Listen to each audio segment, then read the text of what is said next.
안녕하세요. 김관우 목사입니다. 눈꽃 뷰티 함께 하도록 하겠습니다. 오늘 말씀은 잠언 6장 20절부터 35절 말씀입니다. 오늘 말씀 함께 볼 텐데 20절 함께 보겠습니다.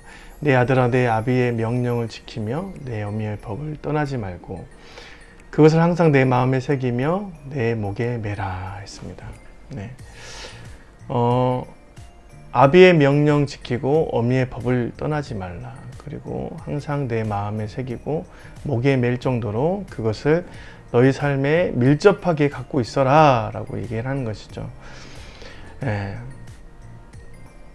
여러분, 하나님께서 우리에게 주신 명령 또는 법, 그것을 지키는 부모의 말씀, 그것들은 우리 주변에서 항상 있어야 된다, 밀접해야 된다라고 얘기하는 것과 같은 것이죠.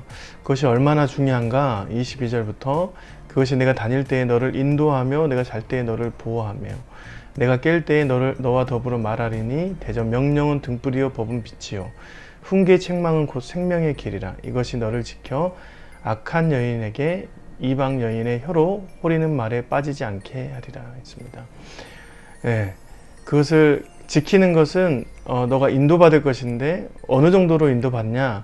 잘 때를 보호하고 깰 때도 더불어 함께 말하게 하고, 이 명령은 등불이 되고 빛이 되고 나중에 그것은 내가 살아가야 될 생명의 길을 제시해 줄 것이다 라고 말하는 것이죠. 꽤 중요한 것이다 라고 얘기하는 것입니다. 중요한 것들을 다 끄집어서 말하는 것 중에 중요한 거다 라고 했을 때 생명을 얘기하는 것이잖아요.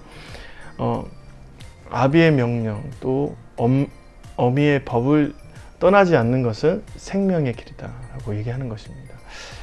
가끔 우리가 세상 속에서 죄 짓고 혼란할 때 어떻게 가야 될지 모를 때가 있어요. 그래서 누군가를 찾아가서 그것을 해결안 받고 제시받고 싶을 때가 있는 것이죠. 사람이 한번 혼란에 빠지면 그것을 나오는 것이 우리가 인생을 살아간다고 하지만 쉬운 일은 아닙니다. 자기 인생을 자기가 주관적으로 보고 그것을 해결해 나가는 것이 그렇게 쉬운 일이 아니에요. 예를 들어서 우리가 이제 바둑이나 장기 또는 이제 게임을 할 때 자기가 자기 자신을 가장 모르잖아요. 어떻게 보면 저도 뭐 운동을 할 때나 그럴 때 나는 잘하고 있다고 생각했는데 그것을 영상으로 찍어보면 엉망일 때가 있어요. 그런 것처럼 제3자의 입장에서 바라보는 눈빛이 굉장히 정확한 눈빛이고 내가 가는 길을 잘 제시해 줄 수 있는 길입니다. 그런데 아버지의 명령과 어머니의 법은 제시된 기준에서 가장 정확한 거죠. 왜냐하면 하나님의 그 말씀을 따라서 가는 거기 때문에 그것을 따라가면 내가 사는 그 길, 주관적인 그런 인생의 길이 기준점, 그러니까 생명의 그 길로 갈 수 있는 방향을 제시해 준다. 그래서 명령은 등불이고 법은 빛이다.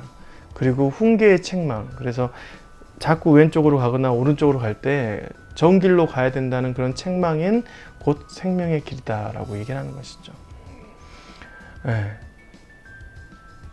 24절에는 이것이 너를 지켜 악한 여인에게 이방 여인의 혀로 호리는 말에 빠지지 않게 한다 라고 합니다. 악한 여인은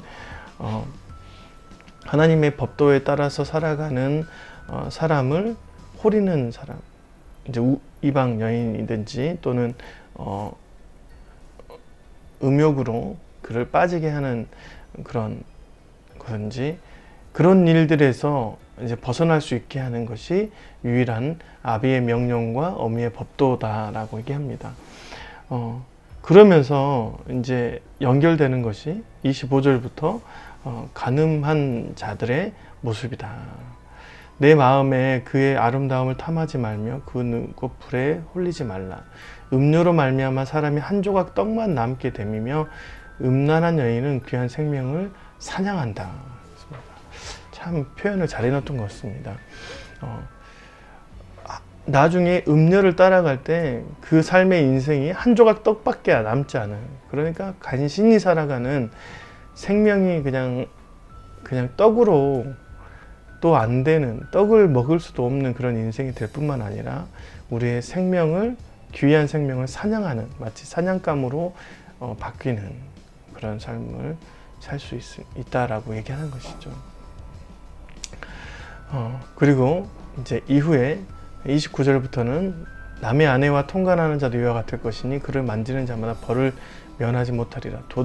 도둑이 만일 줄일 때에 배를 채우려고 도둑질하면 사람이 그를 멸시하지는 아니려니와 들키면 7배를 갚아야 하리니 심지어 자기 집에 있는 것을 다 내주게 되리라 했습니다. 도둑질하는 것과 남의 아내를 통간하는 것은 똑같은 것이다. 그리고 그것을 들키면 7배의 죄를 갚아야 된다. 7배의 보상을 해야 된다라고 얘기를 하는 것입니다. 7배라는 것은 사람에게 매길 수 있는 가장 극대화한 그런 징벌이에요. 원래 보상이라는 것은 2배, 배상을 하는 거잖아요.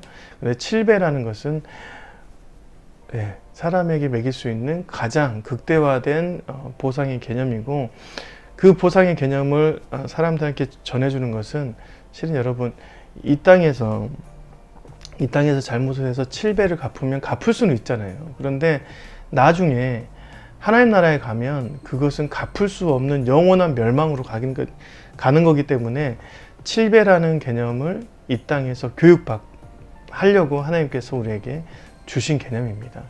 7배의 개념을 보상해야 된다. 그러니까 네가 하나의 잘못을 가지고 인생을 망쳤는데 그것을 돌이키려면 7배의 힘든 과정을 거쳐서 돌아갈 수 있는데, 하나님 나라의 안에서는 그 징계가 그것보다 더욱더 훨씬 가혹하다라는 것을 보여주는 것이죠. 네.